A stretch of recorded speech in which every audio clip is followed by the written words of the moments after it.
Hi, I'm Mark Allen Lovewell. I'm a sea shanty singer. I'll do this again. Hello, I'm Mark Allen Lovewell. I'm a sea shanty singer and storyteller for Martha's Vineyard. And we're doing part 2. Recently, we did part 1, a collection of stories and songs. Well, now we're on to part 2.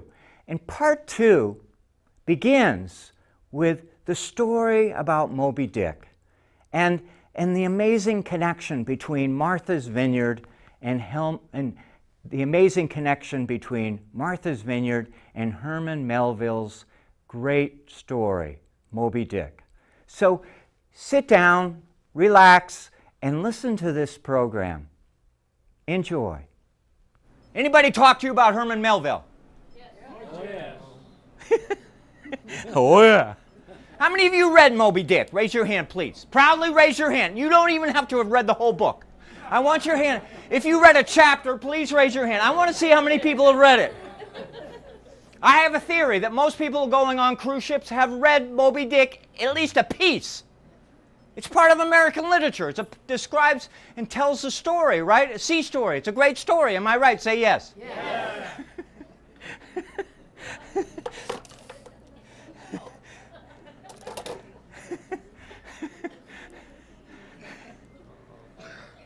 So you were in New Bedford, right? And they told you about Herman Melville. Did they tell you that he was 23 years old, a young man, and that he had been on ships before, and he wanted to go out on a whaling ship? They tell you that? Did they tell you what the name of the ship was that he went on? The whale ship. Anybody know that? Well, Herman Melville was a guy in his 20s. You know, in those days, today, if you want to go see the world, you want to go travel the world, you go to Logan Airport. You get on an airplane. Right? In the 1800s, if you wanted to go somewhere, you came to Edgartown. You came to Nantucket. You went to New Bedford. You signed aboard a ship and you went places. That was the story of America. Herman Melville signed on a ship called the Acushnet. Anybody tell you what the name of the captain was on the Acushnet? What do you think? His name was Captain Valentine Pease from Edgartown.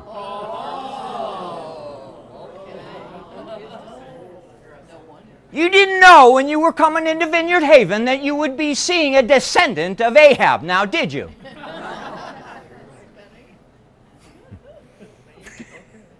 I have to be truthful. I can't do a Brian Williams. I have to say this. My great-great-grandfather was Joseph Thaxter Pease, and his second cousin, we think, was Valentine Pease.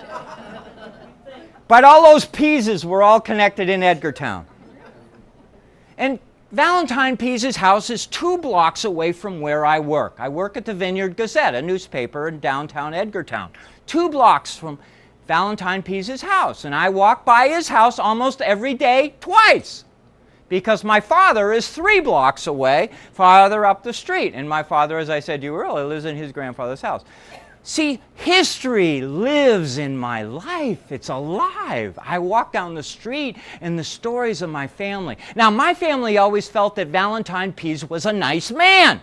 He had a garden in his backyard. But you go Googling around and you find out that a lot of people have speculated that Valentine Pease was the idea for Herman Melville's picking up the Captain Ahab. Now, we kind of dispute that story, but let me just play this a little more with you.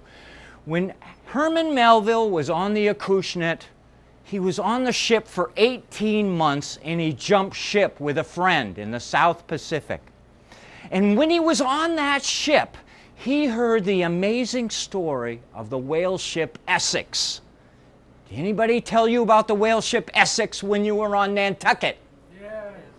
Say yes. Yes. They talk about Nathaniel Philbrick. Yes. Nathaniel Philbrick just wrote a book about within 10 years ago, and they made it into a movie last winter called In the Heart of the Sea. Did anybody see that movie?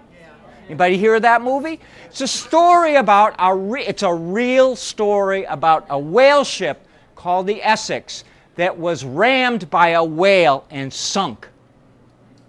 And there's a whole terrible story that follows it, which I'm not going to repeat in any shape or form, about what happened to the crew of the ship. But Herman Melville heard that story from a descendant of Owen Chase, and Owen Chase was a man who survived aboard the Essex. And here's another fact. And you were all on Nantucket. Did anybody tell you that when you were on Nantucket that most whale ships came into Edgartown Harbor to unload their whale oil before going to Nantucket? Did anybody tell you that? No. They had to unload their oil in Edgartown because Nantucket Harbor was too shallow. They tell you that. So Nantucket and Edgartown were deeply connected. See, so this is a story that cooks around in my life all the time, every day in and day out. Now, anybody here from California? Please raise your hand. Anybody here from California? Oh my God, we got Katie over here. And we love people in California because there's such an amazing connection between Martha's Vineyard and California. Because whaling sent whalemen all around the world. All around the world. You're on a cruise ship. You're on a trip. You know tomorrow you're going to Block Island. You know that after that you're going to, you have an itinerary. You go one of them. In the merchant shipping business, you always have a place to go. If you were a whaleman and you went on board a ship in Edgartown, you didn't have a clue where you were going. Because it was about hunting. It was about looking for whales. You had some ideas and some hunches of where you were going. And whale ships traveled the world. Now, Herman Melville, we just talked about him being on the Pacific Ocean. Right? I'm going to sing for you a song. And you're going to help me with the chorus. And this is a shocker. This is a funny song. This is a shock because people didn't think. A lot of people were walking around thinking that there was no humor before Jackie Gleason. There was no humor before Saturday Night Live. There was no humor before radio. Am I right? No. And you know why you don't know that? You know why you don't think there's any humor these days? Going back to those days? You know why? Because history was written by people who have no sense of humor. They didn't pay attention. So you need to listen to this song because it is a funny song about a whaleman from New England, from New Bedford, from Martha's Vineyard, from Nantucket, who finds himself in trouble in San Francisco. And the chorus is once more. Say it with me. Once more. No, now you really have to say it with enthusiasm. Once more. Say it like you have to go back to work on Monday morning. Once more. There we go. Now listen to the words of this song, because the first verse of it, people say, would you do that verse again? I'm going to do it once.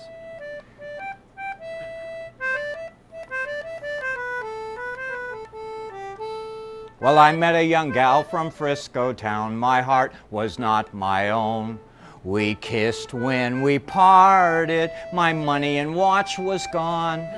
As I was a-walking down the street, the people said to me, now there goes a brave young whaler man who's off to sea once more. Repeat! Once more, we're off to sea once more. Now there goes a brave young whaler man who's off to sea once more. Well, a boarding master picked me up. His name was Shanghai Brown. I asked for him to take me in, but he looked at me with a frown. The last time that I paid you off, you chalked me no more score. But I'll take your advance and I'll give you a chance. I'll send you to sea once more. Here we go. Once more, we're off to sea once more. Now there goes a brave young whaler man who's off to sea once more.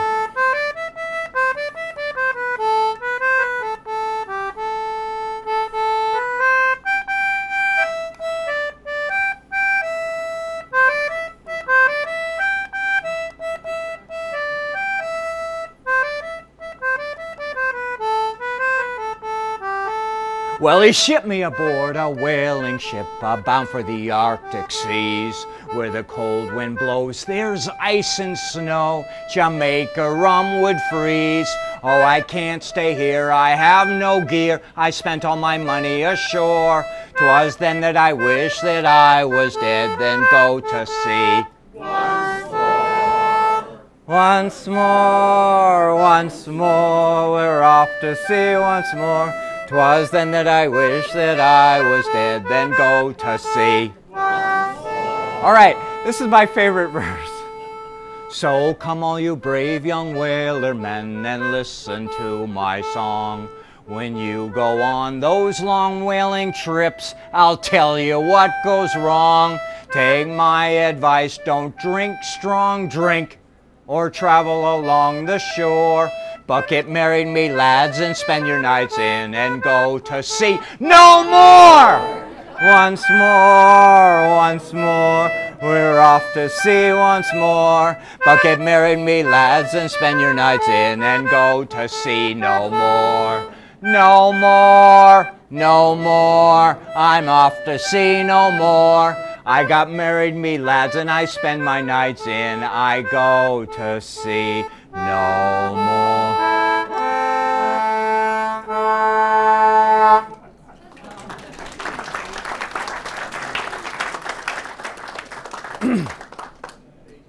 So we were just talking about whaling, okay? And that is just one piece of the story of Martha's Vineyard. But Martha's Vineyard has always been tied to the sea in many ways. And I'm going to share some other songs about fishing, but I just want to share another story that is really quite exciting, quite positive. And you know this as well. The whales are coming back. That is wonderful news. The whales that were fished in these waters, they're coming back. How many of you ever seen a whale? How many of you love whales? Raise your hand. This is wonderful news. It is a story about us and our excesses, our efforts to try and get oil, and then we found out oil is underground, and now we're doing something to bring whales back. And there's not a month that goes by on Martha's Vineyard that somebody doesn't have a story to share about either spotting a whale or seeing a whale, a dead whale washing up on a beach, a marine mammal, something. These animals are starting to return to these local waters. You are off to Block Island. You are off to Block Island. 3 springs ago, 90 right whales were spotted in the waters between here and Block Island. Right whales, the most endangered marine mammal in the North Atlantic, is slowly coming back. Not only coming back, it's coming back to its old areas, the places that it used to hang out in. And why was it called right whale? Because it was easy to harvest, easy to catch. You harpooned and killed it, and it floated. Oh, all the other whales, they would sink. Right whales were easy because they were coastal. They came close to shore. Right whales, 20 years ago, there were 300 of them. Now there are 500. It's a wonderful story. My grandmother never saw a whale. My father never saw a whale. Yet in the last 30 years that I work here on the island, I have seen many whales. And just this past July 4th weekend, we had a dead whale wash up on our beach. And a scientist told me years ago, a dead whale washing up on the beach is not that bad a story. Yeah, because whales die and they wash up on the beach. At least they're out there. And it's a great story, and it's coming back, and it's wonderful. Now, another thing that is amazing, you know, you see all this little this and that about all these houses and boats and whatever, all this new stuff. But there are qualities of this island that are still being retained, still surviving, and still going along. And that's my Martha's Vineyard. That's the Martha's Vineyard I love. Let me just give you one perfect example to introduce Dan to you. Dan Martino and his brother Greg raise oysters. Oysters are a precious commodity. Have you many loved oysters? Raise your hand. Don't we all love oysters? Well, I have to say this to you, that oysters were the most popular seafood in America in the early 1800s and 1700s. In fact, even before the Revolutionary War, there were legislators in Boston trying to figure out ways to keep people from overfishing the oysters, because oysters are precious. And you know one of the reasons, besides the fact they taste so good? They're easy to ship. You don't have to refrigerate them in the wintertime in the off-season. You could ship them by the barrel. And they used to ship them from Martha's Vineyard. They shipped them from all over Cape Cod and whatever. But oysters, the numbers diminished. You look up and Google New York City and oysters. There were oyster houses in Baltimore, oyster houses in New York City. Oysters were everywhere. Oysters were the most abundant creature from the sea that people would consume and ship around. And now they're coming back. And Dan Martino's business, called Cottage City Oysters, he's raising oysters less than a mile from where we are right now. It is a wonderful story about an island that continues to try and reinvent and reconnect itself to its living heritage. And oysters are but part of that wonderful story.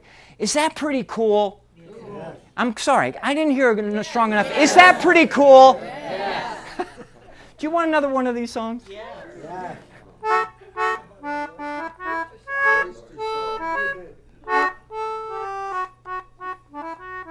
All right, this song is fun. The chorus is, "Leave her, Johnny, leave her." Say it. Leave her, Johnny, leave her. Now, this is not about leaving a woman, okay? No.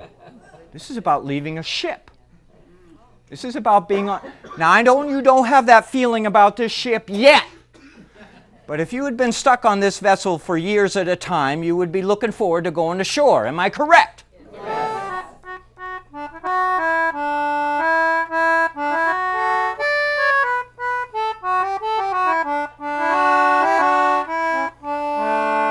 Oh, the times are hard and her wages low. Leave her, Johnny, leave her. And the grub was bad and the winds did blow. And it's time for us to leave her. Leave her, Johnny, leave her. Whoa, leave her, Johnny, leave her. Well, the voyage is done and the gales do blow. And it's time for us to leave her. Well, I thought I heard the old man say, what did he say? He said, leave her, Johnny, leave her. We can go ashore and we'll take our pay. And it's time for us to leave her. Leave her, Johnny, leave her. Whoa, leave her, Johnny, leave her. Well, the voyage is done and the gales do blow. And it's time for us to leave her. While our sails are furled and our work is done, leave her, Johnny, leave her. We can go ashore and we'll have some fun. And it's time for us to leave her. Leave her, Johnny, leave her. Oh, leave her, Johnny, leave her. Well, the voyage is done and the gales do blow, and it's time for us to leave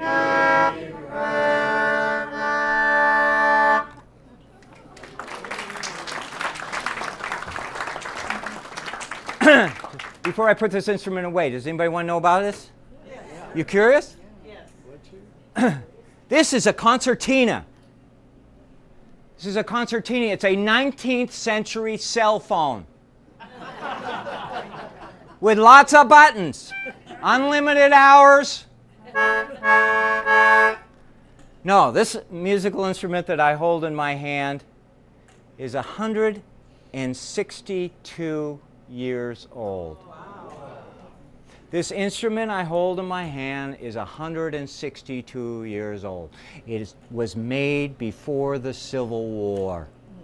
It is an authentic instrument. I probably should be wearing white gloves playing it.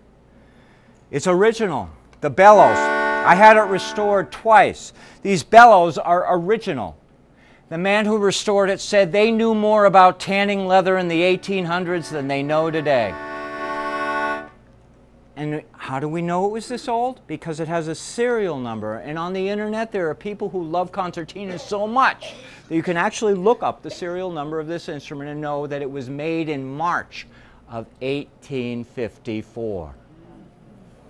This rosewood that you see here, this rosewood, there's only one place in the world you could get rosewood in the 1850s. India. So they took it to Calcutta and they put it on an airplane and they flew it all the way to London.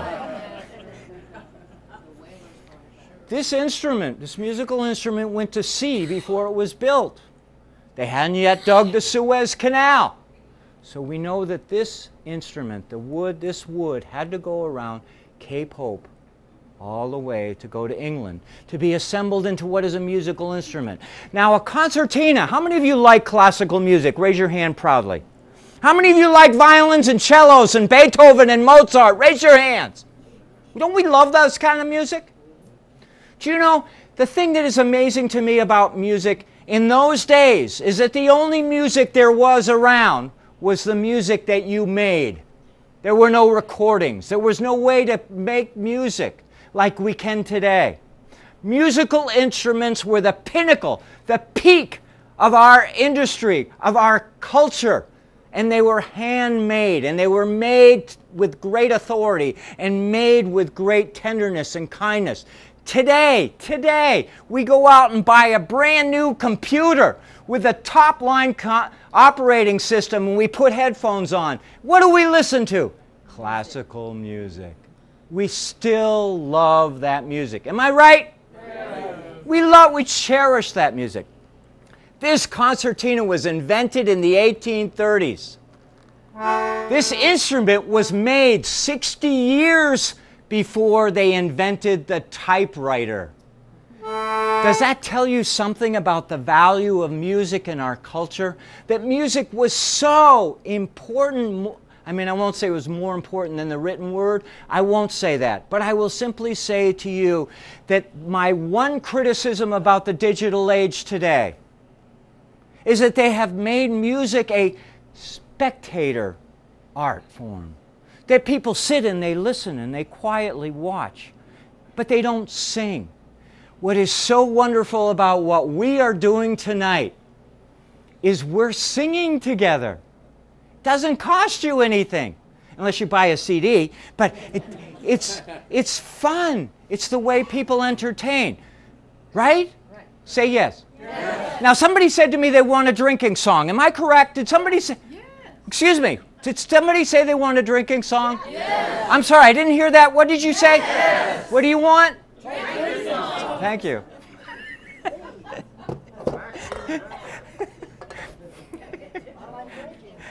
Dan, are you okay? I gotta check in on Dan every once in a while.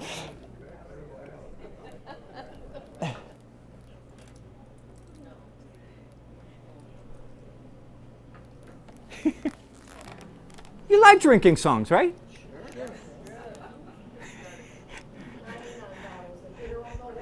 There we go. Oh my gosh, here we go.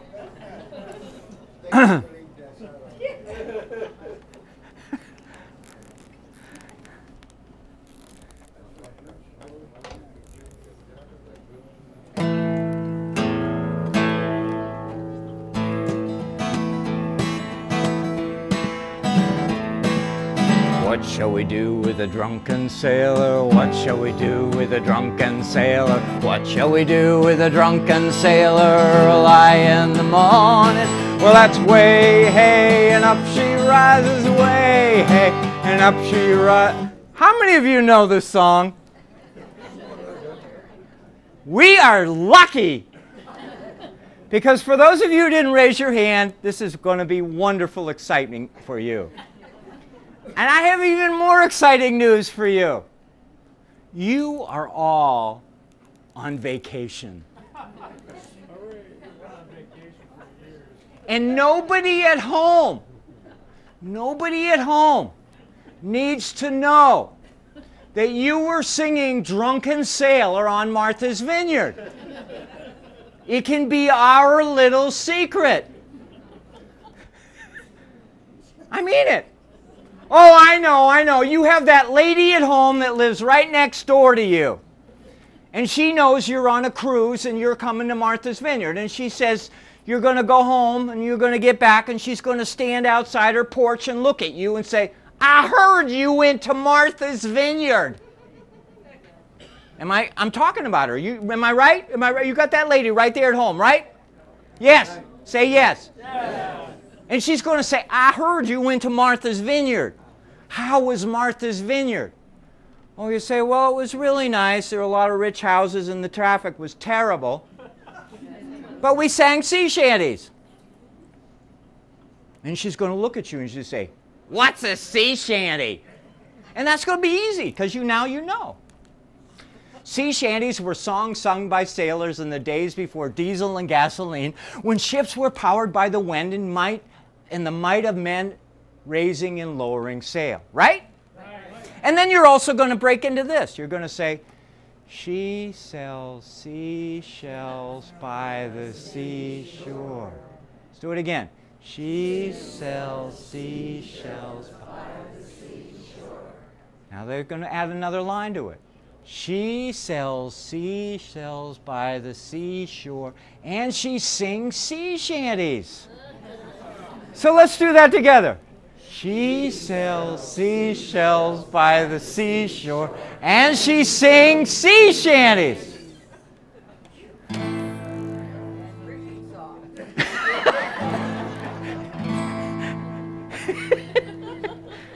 I'm hoping I could bring out your humor a little tonight. I hope I'm not the only funny man here in this room.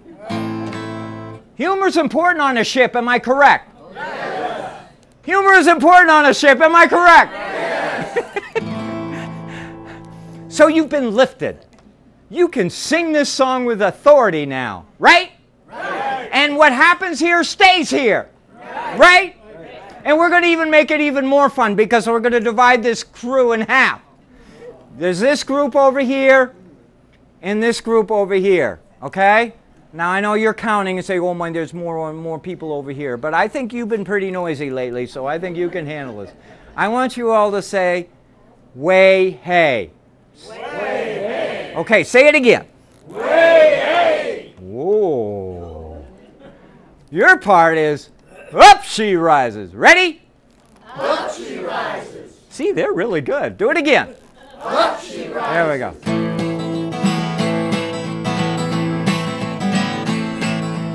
What shall we do with a drunken sailor? What shall we do with a drunken sailor? What shall we do with a drunken sailor? Lie in the morning. Well, that's way hey, up she rises. Way hey, up she rises. Way hey, up she rises. Early in the morning.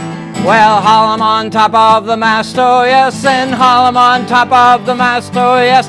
Haul 'em on top of the mast, oh yes, and early in the morning. Here we go. Way hey, up she rises. Way hey, up she rises. Way hey, Up she rises. early in the morning. Well, we'll give him a cold shower until he's sober. We'll give him a cold shower until he's sober.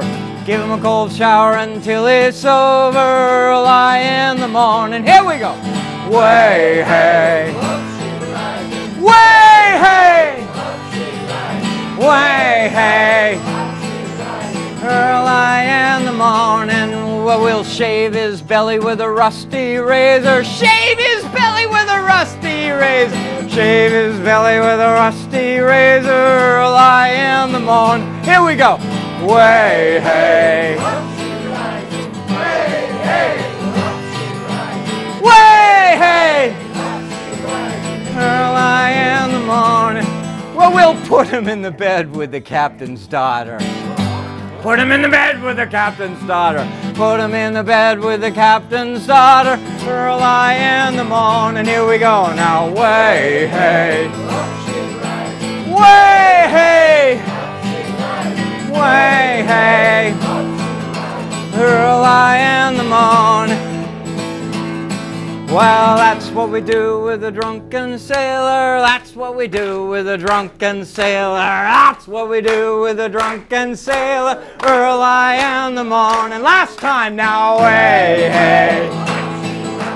Way, hey. Way, hey. Early in the morning.